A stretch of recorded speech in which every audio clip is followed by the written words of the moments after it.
Hello students, welcome to सूजी की कक्षा। आज के इस वीडियो में हम लियो वाइगोस्की की थ्योरी ऑफ डेवलपमेंट को पढ़ने वाले हैं, क्योंकि ये बहुत ज़्यादा इम्पॉर्टेंट है अगेन बीएड और सीटेट लेवल के लिए। ठीक है। और अगर आप टीचिंग एग्ज़ाम्स भी प्रिपेयर कर रहे हैं उसके लिए भी बहुत ज़्यादा मोस्ट इम्पॉर्टेंट टॉपिक है ये, क्योंकि 2 से 3 क्वेश्चन यहाँ पे आपको देखने को मिलते ही मिलते हैं। राइट। हम स्टार्ट करने जा रहे हैं लियो वाइगोस्की की थ्योरी को। ठीक है। क्विक रिवीजन हम स्टार्ट कर रहे हैं इसका।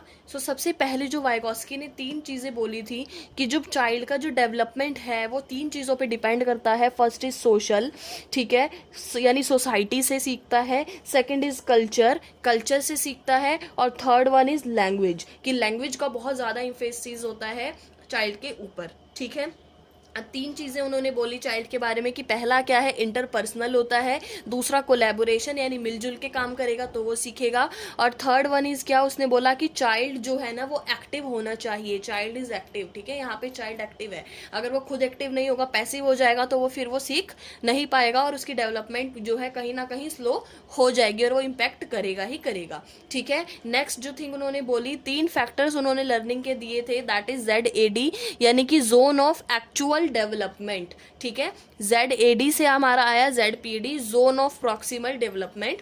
सेकंड था हमारा MQ is more knowledgeable others, यानी कि जो भी चाइल्ड से ज्यादा जानता है, वो कोई भी हो सकता है, इट कैन बी एनीवन, वो उसका फ्रेंड हो सकता है, पीयर हो सकता है, सिबलिंग हो सकता है, पेरेंट हो सकता है, टीचर हो सकता है, फैमिली फ्रेंड्स, कोई भी हो सकता है। तो मोर नॉलेजेबल अदर्स में कोई भी आ गया, जो क्या है, ज़्यादा जानता है बच्चे से, जिसकी नॉलेज ज़्यादा है उस चाइल्ड से। Right. And third one is scaffolding. ये क्या होता है, ये आपका टेम्परेरी हेल्प होता है।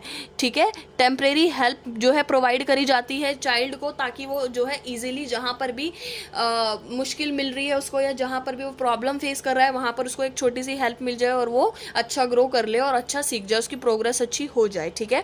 तो जोन ऑफ प्रॉक्सिमल डेवलपमेंट का एक ऐसा जोन है, ये ZAD क्या है, एक्चुअल डेवलपमेंट, जो बच्चे को एक्चुअल में आता है पहले से। ठीक है।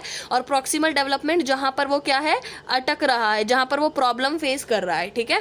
अब ये इस तरीके से हम डायग्राम के थ्रू समझ सकते हैं कि एक चाइल्ड है, वो बीच में खड़ा हुआ है। ठीक है। What I can learn my own, यानी ZAD यहाँ पर आ जाता है कि वो अपने आप से क्या सीख पा रहा है, उसकी जो एक्चुअल नॉलेज है वो क्या है। ठीक है। फिर सेकंड फेज उसका क्या आता है कि what I can learn with help, यानी वो हेल्प के साथ क्या सीख पा रहा है। तो ये जो जोन है ना जहाँ पे वो सीख नहीं पा रहा, वो ZPD है, जहाँ पे उसको हेल्प की जरूरत है। तो यहाँ पे कौन आएगा, MKO आएगा, मोर नॉलेजेबल अदर आएगा, और उसको स्कैफोल्डिंग यानी थोड़ी टेम्परेरी हेल्प प्रोवाइड करेगा। और फिर क्या कर जाएगा, वो बच्चा जो है डेवलपमेंट कर जाएगा।